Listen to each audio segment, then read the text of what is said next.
Hey guys, MCU Collector here with another video, and here we have the Good Smile Company Nendoroid Spider-Man Far From Home Deluxe version 1280-DX.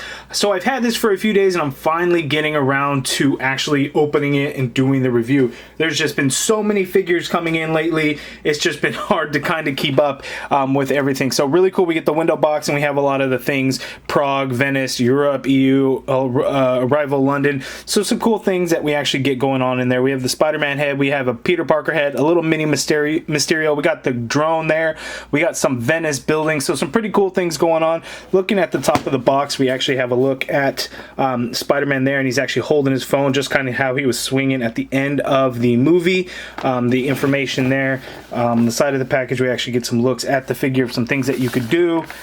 Here we kind of have that little mini diorama thing that it makes with Mysterio. Spider-Man there. Look at the back of the package, we have that mini diorama, the accessories and everything, and it comes with a bunch of stuff in Japanese that I don't understand or don't know. But without further ado, let's get this opened up. Okay, so here is the Spider-Man Nendoroid figure out of the package, and you can see the two other Nendoroid Spider-Man figures that I have, because I do get all MCU Spider-Man figures, whatever kind of import figures that they are, I get them all. So I have the Spider-Man Homecoming and the Avengers Infinity War Iron Spider, and this guy comes with all kinds of accessories. So what I'm gonna first do is show you the accessories a little bit here. He comes with 5 different interchangeable hands. One actually holds the cell phone, so thank God that cell phone is not a separate piece, because good lord, I would have absolutely have lost it. So good thing that's a separate piece. We have other interchangeable hands. He has fists actually on the figure right now. Here we have a right hand that is for holding. Here we have a left hand that is just an open hand. Here we have a right hand that's just an open hand, and these things are tiny, so I'm very scared I'm gonna lose those. And then here we also have a thwipping hand that actually has the web piece that's actually already attached to it, and that actually looks pretty good. So we'll do there. We get our little Hydroman little diorama base thing that we're going to piece together here pretty soon. We got the buildings for Venice. We have the web wings for Spider-Man, which are the same as the ones that came in the Homecoming one. We get this awesome mini Stark drone, so I really like this. Would have been awesome if any other company would have given us a drone. Why does it take a damn Nendoroid figure to give us one of these drones? Of course Hot Toys is doing it, and then I actually just canceled my homemade suit pre-order, and then put in an order for the drone itself, because I only ordered that other one so I could get the drone, because I already have the homemade suit one.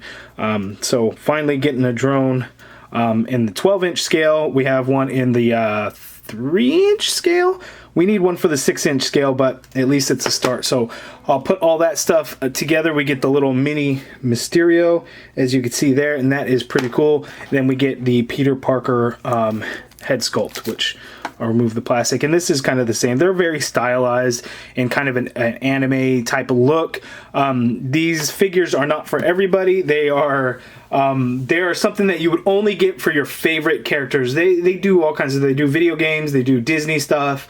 I don't know if they do any DC, but they do like some movie figures. So I think, you know, there's some ones coming out like Into the Spider-Verse or Spider-Gwen, Miles Morales, that kind of thing. But of course, I just stick to actual Spider-Man. So I'm going to put this little diorama Venice piece together off camera. But it is in the instructions. It's all just going to peg right on into this base. But I'm going to put that together, and let's check that out right now. Okay, so here is that completed little diorama piece. So you can kind of just make it look like Mysterio's flying in to save the day from Hydroman. So that is pretty cool. The Hydroman sculpt is actually pretty nice. It's just done in a translucent like blue color to make it look like water. So I actually really like the way that came out looking. They did the base in a blue color as opposed to just the clear color to make it seem like water. So this is kind of nice. It's just one of those little fun little features that they added in there. It doesn't scale by any means, but it's just cool to have like in the background kind of thing. So you might just do something like that, and then you have your Spider-Man going. Then it's pretty cool, some pretty cool things. You actually get a little stand piece for that drone. Then you have like the stand piece at Spider-Man, so it makes it look like he's actually battling the drone, or in the middle of doing it, depending on how you want to do it. But enough of that. Now let's get in for a closer look at the figure itself. Okay, so there is an up-close look at the Nendoroid Spider-Man figure, and the sculpt and design of it looked very good. Now, these are actually pretty well articulated, or so I thought I remember. It's a little bit less than what I was thinking in my head. It's been a while since I had reviewed the Iron Spider and that Homecoming Spider-Man, but it does look pretty cool. So articulation aside, the figure itself looks really cool. The head is kind of on a ball peg, so you can kind of move it around and get into some natural movement, so that is pretty good. You just pull that off. Well, that pulled off, but you're supposed to be able to pull this piece off so you can swap out the Peter Parker head, because you see it has that peg and it just goes in there like so. That is pretty cool. Again, it's not supposed to look exactly like Tom Holland, but it's just kind of supposed to represent based on that stylized design. So we'll pop that out. Let's get this neck peg back in there.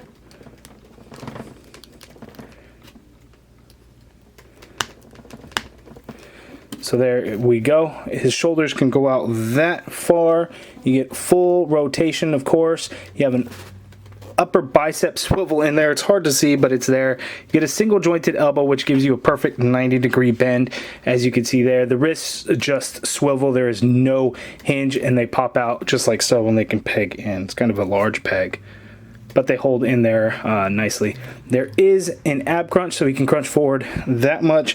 Not a whole lot, but it is some. He can go back a little bit, not a whole lot. There's no waist. Well, there is a little bit of a waist. Well, it's actually more of a rocker, and I just pulled my figure apart. Well, shit. That's probably not a great sign, but a lot of import figures can actually come apart. So just be careful you don't pull it too much when trying to tilt it to the side. So, you know, you can pivot to the side a little bit, pivot to the other side, and then you just want to kind of hold it to get some turn. Not a whole lot in there, but there is some. The legs go that far apart. They are tiny, so be aware of that. They kick forward only a little bit. It can go, it doesn't really go back. Actually, there is some turn up at the hip, but not a whole lot, not a full swivel. You get a single jointed knee, which gives you that much bend, which is actually pretty good. But looking at the back of it, you can see a big old gap in the back of his thigh of where that leg ends up going into when you use the knee. And then on the feet, you just get a swivel.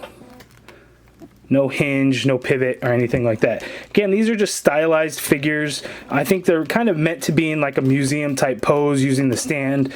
You're not going to get a whole lot of stuff going on with them. You know, it's not really going to work for figure photography or anything like that. So if any of you guys are looking to get some of these, you know, I recommend sticking with whoever your favorite character is only, and kind of go from there, because they kind of have a big head design and hard to stand. That's why they come with the stands, trying to get them to stand up. Well, I can't get them to stand up. So it's kind of like, it's very similar to like an Egg Attack figure, but the size of an Egg Attack figure is very different. I don't have an Egg Attack figure next to me, but here is one of the heads to the Iron Spider. So you can see the large size difference. You have a 6-inch figure versus that of a 3-inch figure or so. But it does look really cool, and that's what it's really all about. You know, when you stick to like your favorite character, those are the kinds of things that you want to get. It's kind of a variety in your display and in your collection. That's the reason why I've gotten this one and I've collected the other ones. Okay, so zoomed out look at the Spider-Man figure. He also does come with the web wings, so if you put the arms up, you can actually just kind of clip this onto his back, and it looks like he's got the wings kind of in use, and then it has a hole, a peg hole, so you can actually use that in conjunction with the stand. So it looks like he is using the web wings while on the stand, so that is a pretty cool feature. But for some reason, I'm having the biggest problem with my stand. It's like the peg is too large for the peg hole on his back, so I really have to force it in, and it's something that I really don't want to do, but you could do that, and once you get it in there, it could really hold the figure well. There's no need to worry there. Looking at the hand with the phone, so you could just pop it out, pop it on in, and it looks like, you know, he's using and checking out his phone. So that is pretty cool. Or you can pop that hand out and you can use the whipping web hand. Be careful, this web does come out of the hand, so it can just kind of fall out a little too easy. So it's a little unfortunate kind of how they did that. so you can have them kind of webbing at that drone kind of thing, like so. So that is pretty cool. But the drone is definitely the highlight, and why not? Let's get in for a closer look at the drone. Okay, so here is a close-up look at the drone, and I think it is done quite nicely. A little bit of paint detail on in the black areas would have gone a long way, but the sculpt of it is quite nice. I really like it. The whitish gray color, it just came out looking really, really nice. There, and you can see where the peg, so you can use it with that stand. So that is just done nicely. I really wish we would have a 6-inch scale of this drone. So inevitably, I'm sure we'll get a re-release of the Far From Home Spider-Man figure. Maybe it'll come with a drone. Maybe a new Mysterio with a Jake Gyllenhaal head and we get a drone. That'd be really cool. But I really like it. This is the highlight of the pack for me for sure.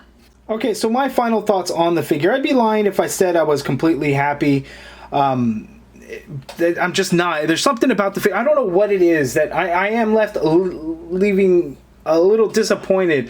The figure design, it actually looks really good. It really goes with the other ones that I have. I'm not sure what it is, if I've kind of gotten over it having the figures, or what it really is. The drone is done really nice. The little mini diorama set piece for the Mysterio and Hydroman back there is pretty cool. I'm not sure what, I don't know, I'm not sure what it is that I'm not just the biggest fan of this thing right now. I'm not sure what it is. I don't know if it's the stand. I don't like the stand. I may have to remove kind of a piece from the stand. I don't like how you can get it into certain positions, because I mean, I guess, you know, you can move it all different ways around, but there's something about the position of it. That's something that I can adjust, so that's not really the stand's fault. You know, that's just on me for not having adjusted it. I'm not sure what it really is. It does make a good display piece, and that's what it's really all about, at least for me, depending on what you might want to do with it. You know, again, these figures aren't really made to be for like photography or anything like that. Just a display piece to have in the collection. So from that standpoint, it is good. From any other standpoint, I think it's going to be very lacking and not necessarily something that I would recommend. If you're a big fan of the MCU Spider-Man, which I am, then I think it's something that you might want to pick up. And depending on how much it's going to cost you, you know, I got mine from Hobby Link Japan, which I think, I can't remember, I think it was $50, but shipping, because they can only do like FedEx Express shipping and DHL, there's no shorter shipping or anything like that. It was pretty pricey. I think it was like $27 to have it shipped from DHL, which puts this figure at, I think, close to $80 for me.